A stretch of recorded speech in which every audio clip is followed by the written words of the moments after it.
Masayang araw po, mga ka-PL. Pinaghihinalaan po ngayon si former President Rodrigo Duterte ng mga ilang mga kababayan lang naman natin. Hindi naman po lahat na baka itinatago ni Tatay Digong si Pastor Kibuloy dahil nga magkaibigan sila. Tamang hinala na naman yung mga polboronic na supporter din ng polboronic leader nila, mga kababayan. Manang-mana talaga kayo sa pinagmanahan. Kung tamang hinala yung nandoon sa malaking bahay, o kayo ding mga taga-suporta, tamang hinala din. Palibhasa, uso na naman kasi ngayon sa Pilipinas ang pulburon. O eto po, basahin ko, mga kababayan, ang sinabi ni Senator Ronald Bato de la Rosa. Pinasinungalingan niya po ang mga kumakalat ngayon na usap-usapan na, tinago ni former President Duterte si Kibuloy kasi best friend yan sila eh. Mga marites na mga tamang hinala, guro mga bangag itong mga taong ito. Ito basahin ko. Pero bago tayo magsimula, makikisuyo sa mga hindi pa po nakasubscribe ng mga ka-DDS, mga kababayan at mga ka-PL. Baka naman, at paki-click na rin po ang notification bell para updated sa lahat ng upload at huwag niyo pong kalimutan. Paki-like na rin po ang video. Maraming salamat. Makikisuyo lang po. Mga bangag, mga polboronic supporter ng polboronic na nasa Malacanang. Eto, makinig kayo. Ayon to sa mga sinabi ni Senator Ronald Bato de la Rosa para mahimasmasan kayo. Sabagay, hindi namin kayo masisisi. Baka kasi habang sinasabi nyo, yung mga hinala ninyo na tinago ni tatay, si pastor, baka nasa amats pa kayo. Lobat na. Downers na. Ayun. Baka nahimasmasan na kayo. Ito, makinig kayo ha. Pastor, hindi kakanlungin. Ayon kay Bato. Ayan, ipakita ko muna. Ayan. Kibuloy, tablado kay Digong. Ayan. Nagtatanong lang naman itong balitang ito. Malabong kanlungin ni dating Pangulong nawala na Rodrigo Duterte o si Pastor Apollo Kibuloy ng Kingdom of Jesus Christ o KOJC na hinahunting na ngayon ng mga pulis at operatiba ng National Bureau of Investigation o NBI. Ayon po kay Senator Ronald Bato de la Rosa. Ano sabi? Malabong kanlungin ni dating Pangulong Rodrigo Digong Duterte si Pastor Apollo Kibuloy. Naintindihan nyo? Mga tamang hinala na mga polboronic supporter ng polboronic na nasa malaking bahay. Malabo ha? Puro kayo marites. Magkaibigan lang yung dalawa. Gawan nyo kaagad ng istorya. Kakanlungin niya kasi magkaibigan sila. Palibhasa, ganyan kayo. Bawal yan sa batas. Ano ba kayo? Madadamay dyan si Tatay Digong pag nalaman na kinakanlong niya o tinatago niya si pastor na ngayon meron ng warrant. Madadamay, makukulong din siya. Hindi ba kayo nag-iisip? Piskal dati ang Tatay Digong. Alam niya ang batas, ang tatangan niyo talaga. Ito pa. Si Kibuloy ay kilalang kaibigan ng dating Pangulo ay inisyuhan ng warrant of arrest sa Davao City Regional Trial Court dahil sa kasong, ayan, ito na nga yung basahin yan, child at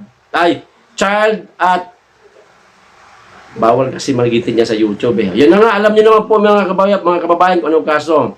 O, isinampa laban sa kanya ang 5 kapwa akusado ng pastor ay sumuko na sa otoridad. Yung mga inosente ho.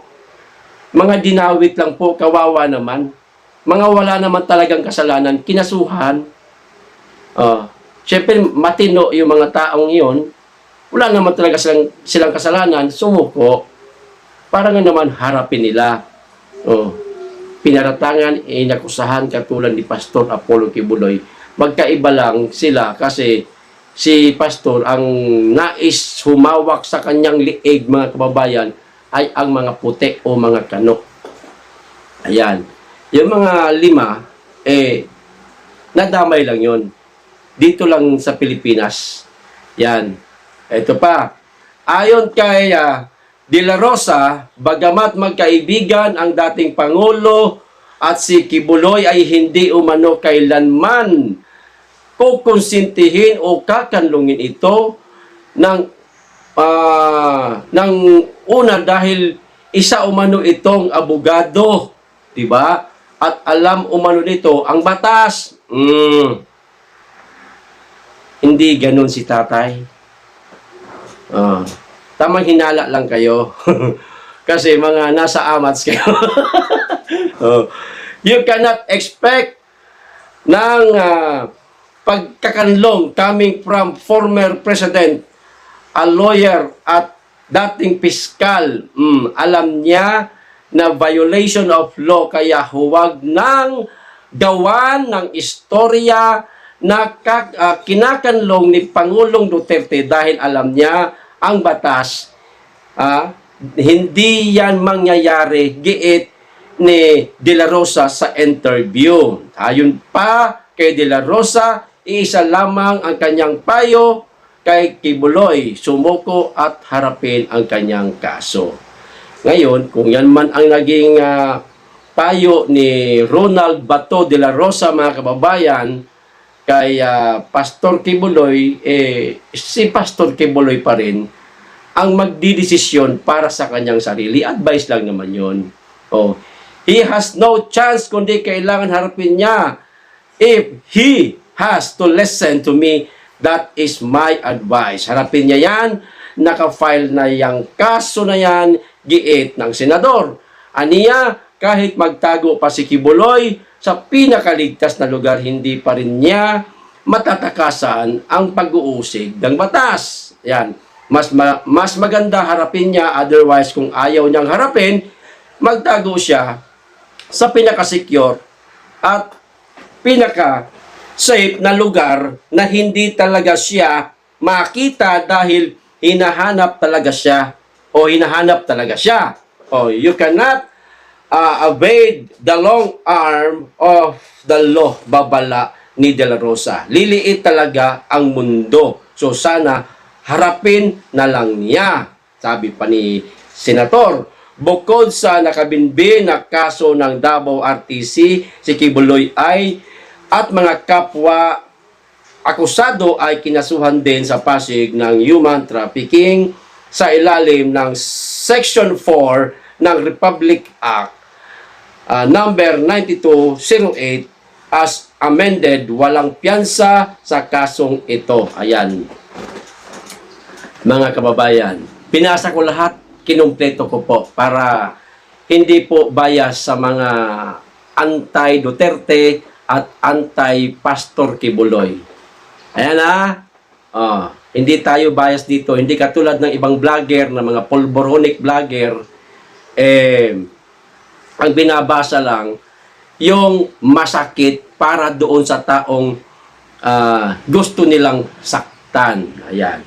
Tayo rito, bagamat nakasuporta tayo kay Pastor Kibuloy, kay Tatay Digong, binabasa natin lahat, no? Maging yung mga akusasyon kay Pastor. Kasi hindi tayo bias. Diba? Uulitin ko, mga nagpapakalat ng istorya, alam ko naman kayo eh. Kayo man yung mga vlogger ng mga pulburunik na amo ninyo. Kayo po ang nagpapakalat yan. itigil po ninyo yung mga kachismisan, mga kamaritisan ninyo, gawa-gawa ninyong istorya na kinakalong ni former President Duterte kasi friendship yan sila. At higit sa lahat, si Duterte na ngayon ang assets administrator ng KOJC. Siyempre, papabayaan niya ba yung kaibigan niya? Kayo tigil niyo yung mga ganyang istorya-istorya ninyo kung ayaw niyong makurot ko yung singit ninyo. Okay, hanggang dito lamang po mga kapil. Maraming salamat sa inyo lahat. Mag-iingat kayo lagi at higit sa lahat, mahalin po natin ang Pilipinas. Be blessed.